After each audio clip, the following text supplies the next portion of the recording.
ত্রয়োদশ জাতীয় সংসদ নির্বাচনের প্রচারণা শুরুর প্রথম দিনেই রাজধানীর নির্বাচনী এলাকায় প্রচারণা শুরু করেছেন বিএনপির প্রার্থীরা। ভোটারদের আঙিনা ঘুরে শুনছেন দীর্ঘদিনের জমানো অভিযোগ আর প্রত্যাশার কথা। লিফলেট হাতে নিজ নিজ আসনে গণসংযোগ করে বিভেদহীন সমাজ গঠনের পাশাপাশি সন্ত্রাস আর চাঁদাবাজ দমনের আশ্বাস দিচ্ছেন তারা। জুরাইন কবরস্থানে বাবা সাদেক হোসেন খোকার কবরে দোয়া ও মোনাজাতের মাধ্যমে প্রচার কর্মসূচি শুরু করেন ঢাকা ৬ আসনে বিএনপির প্রার্থী ইঞ্জিনিয়ার ইশরাক হোসেন।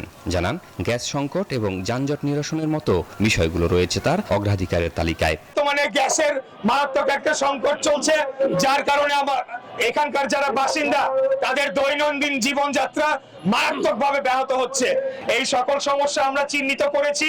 মিরপুর ১০ নম্বরে গণসংযোগ শুরু করেন ঢাকা ১৬ প্রার্থী আমিনুল হক। কারো আর্থিক প্রলোভনে বিভ্রান্ত না হওয়ার আহ্বান জানান তিনি।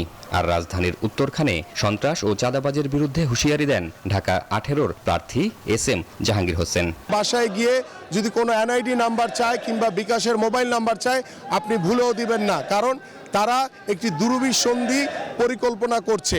তো তাদেরকে অবশ্যই, তারা যে প্রতারণা করছে সাধারণ মানুষের কাছে, তাদের কোনো পরিকল্পনা নেই, কারণ তাদের দেশ গড়ার কোনো অভিজ্ঞতা নেই।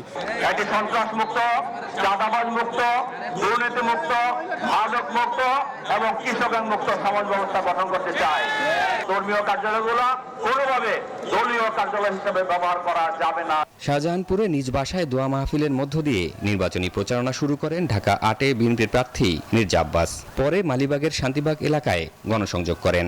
আমি খুব ভয় পাচ্ছি। এটা আমার সঙ্গে একমত নাও হতে পারে, কিন্তু বাস্তবতা হলেই সরকারের একটা অংশ, সবাইকে বলবো না, তারা বিশেষ কিছু প্রার্থীকে, বিশেষ দলের প্রার্থীদেরকে জয়লাভ করানোর জন্য চেষ্টা করবে।